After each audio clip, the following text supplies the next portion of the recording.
So, diving back into podcasts that actually happened recently, and not referring to a 32 Thoughts bit from July 6th, let's head over to a very particular update that was tweeted about and talked about from the SDPN yesterday. Chris Johnston was on the show. Actually, we can pull up SDPN and their entire YouTube profile here. Of course, the Steve Dangle podcast, they do some fantastic work. I think a lot of us are familiar with what their product is and just the dynamics of the show. They're very good. They're very popular for a reason. I always listen to them myself. But yesterday, they published the CJ special. Finally, Chris Johnston in-house with a proper microphone instead of, whatever it is that he uses on his own CJ show with Julian McKenzie. But CJ did have himself a particular comment about the Montreal Canadiens that we, of course, are going to dive into here. He says on the SDPN show that once Carey Price's bonus gets paid out in September, there is a high chance that contract gets moved. And I just wanted to let that breathe for a little bit. Let that sink in. Let that toilet in. Let that bathtub in. Let that faucet in. Let all the kitchen appliances in. Let that sink in here.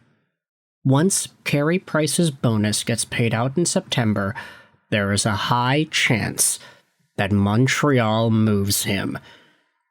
Are we in the final 2 months of Carey Price's time as a Montreal Canadien?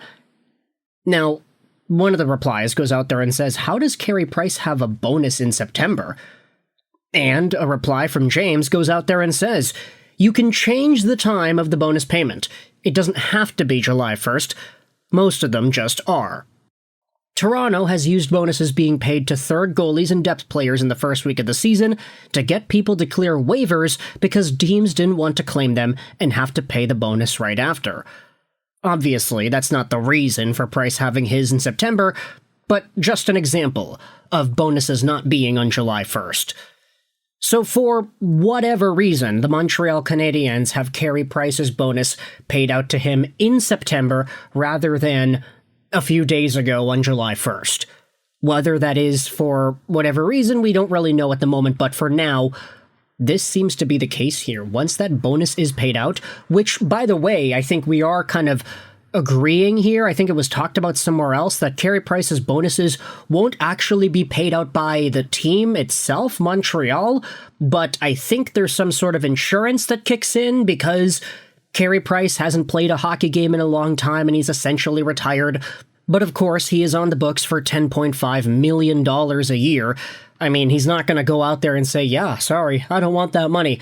He just has to keep on doing the NHL and Montreal regulated checks to verify his status as not being able to play and still trying to improve his body whilst being on the LTIR. He's never going to play again. We all know that. 37 years old. Carey Price is an absolute legend, but he's making $10.5 million. He's not going to go out there and let that out of his grasp. He's making $10.5 million until the end of this upcoming 25-26 season. In 2026, his contract does expire. So with the full no-move clause that he has, which admittedly we're all just kind of saying, yeah, he's going to waive it. There's no way Carey Price is going to hold himself tethered down to Montreal for one more season. But his signing bonus for this season to be is $5.5 million, and his base salary is $2 million. Whichever portion of this is paid out by the insurance, if not all of it, doesn't really matter if teams are still looking at the bonus at 5.5 and saying, yeah, we just don't want to be responsible for that. Insurance be damned, we'd rather have that bonus paid off to him, and then the base salary is all we have to worry about, or all that the insurance has to worry about. Let's go out there and just take a look at Carey Price and his numbers, some of the statistics he was able to put up over the years. I mean, the multiple trophies, one-time Vezina winner, one-time Jennings guy, one-time Lindsay, one-time Hart. Honestly, it kind of boggles my mind that Carey Price only has one Vezina trophy to his name. I feel like he probably should have had a lot more, just based off of the upper ceiling of his career and his ability. But thinking about the NHL and that time frame when Price was so dominant, obviously he had the 1 year where everything went his way and he won the Hart and the Lindsay and all that.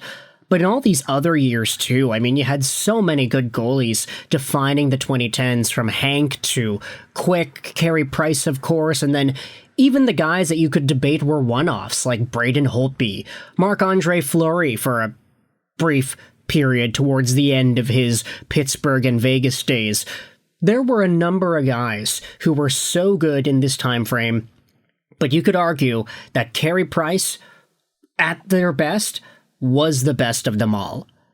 And now at 37, a guy who hasn't been able to play a hockey game since 2022. It's been 3 years since Carey Price last suited up for the Montreal Canadiens, winning 10-2 against the inevitable double-time Stanley Cup champions Florida Panthers. What a way to send off Carey Price's career there. Just the emotion in that game, the fanfare, the love, all the saves, and the fact that the Habs put up 10 goals. You're never going to see a storybook ending like that ever again. And I know it's kind of maybe not needed to relive old memories of games 3 years ago, but with this news, I mean, we're going to have to do all this one more time when Carey Price inevitably does get traded.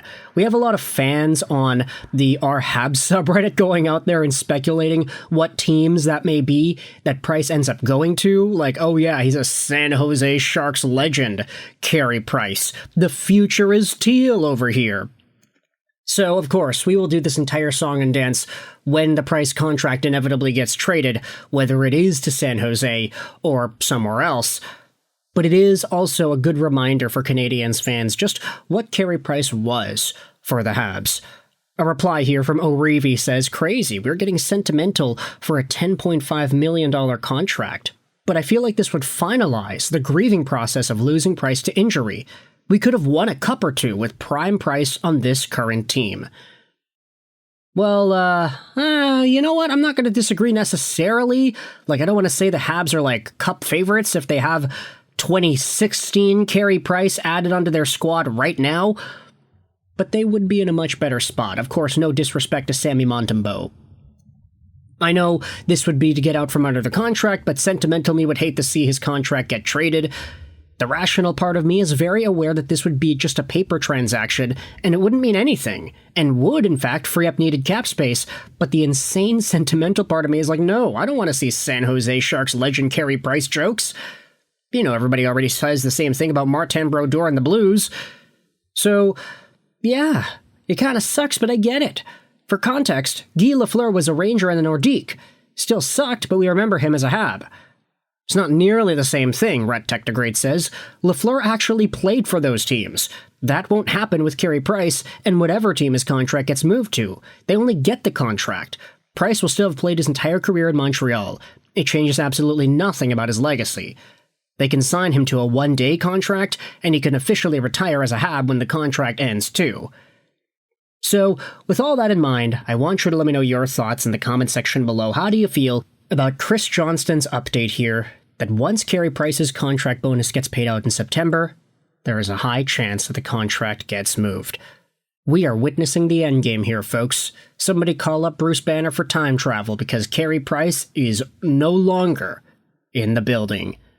Thoughts in the comment section below. I hope you enjoyed this video. Sign on, and bye.